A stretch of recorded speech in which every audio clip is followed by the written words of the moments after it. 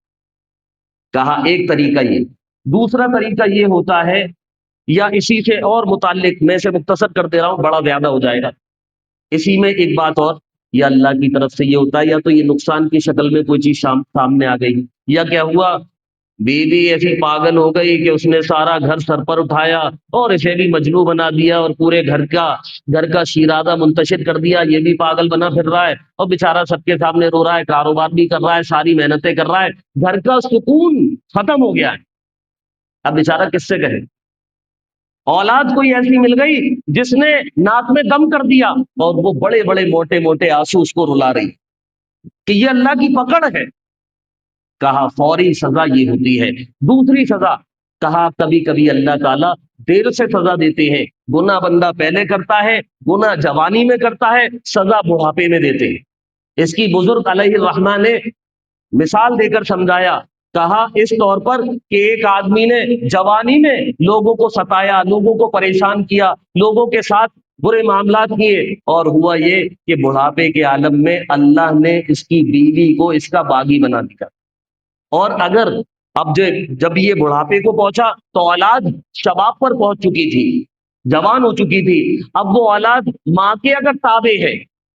تو پھر کیا ہوگا کہ اب یہ بوڑھا آدمی اب یہ کسی کو بتا بھی نہیں سکتا کہ اس کے ساتھ اس کا بڑھاپا کیسا گزر رہا ہے،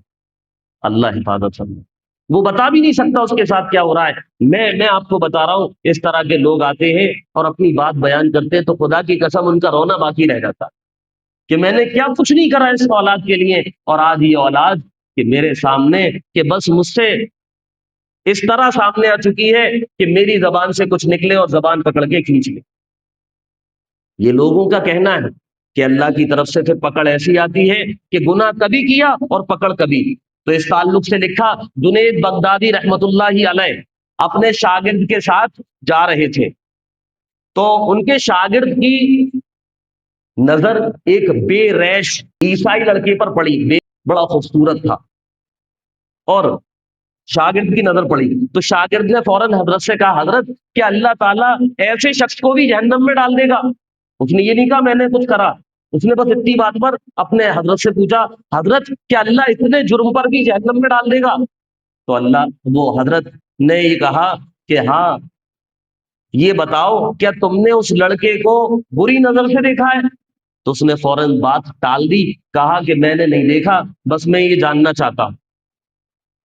تو حضرت لکھتے ہیں کہ 20 سال وہ حافظ قرآن تھا، وہ شاگرد کون تھا؟ حافظ قرآن تھا، کہ 20 سال گزرے تھے، اس نے اس وقت توبہ نہیں کی تھی، مجھ سے بات پوچھی تھی، 20 سال کا عرصہ گزرا، اللہ نے اسے قرآن کے علم سے محروم کر دیا، قرآن کے علم سے، قرآن کے حفظ سے محروم کر دیا، پھینک دیا دور پہ، کہ گناہوں کی سزا اس قدر ملتی۔ اور ایک اس سے ضروری متعلق، یہ 2 سزائیں ہو گئی، تیسری سزا جو بڑی ضروری اور بڑی غور کرنے والی ہے، جس پر آج کے لوگ بہت سارے لوگ پوچھتے ہیں، اور وہ یہ پوچھتے ہیں کہ ہم تو دیکھ رہے ہیں وہ شراب پیتا ہے، اللہ تعالیٰ اس کو بہت دے رہے ہیں،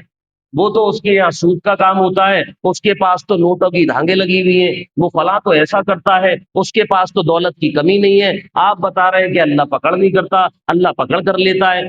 تو اس کے تعلق سے کہا کہ اللہ کے یہاں بعض خفیہ تدبیریں ہوتی ہیں، اللہ تعالیٰ بعض بندوں کو اپنی نعمتیں ان کے گناہ کرنے کے بعد بھی دیتے رہتے ہیں، اور کھاؤ نعمت، اور لو نعمت، اور مال لو، اور دنیا پہ اڑاؤ، تاکہ وہ ان میں لگے لگے لگے لگے لگے لگے گناہوں کو کرتا چلا جائے، کرتا چلا جائے، اور آخرت کی سزا کا مستحق بن جائے،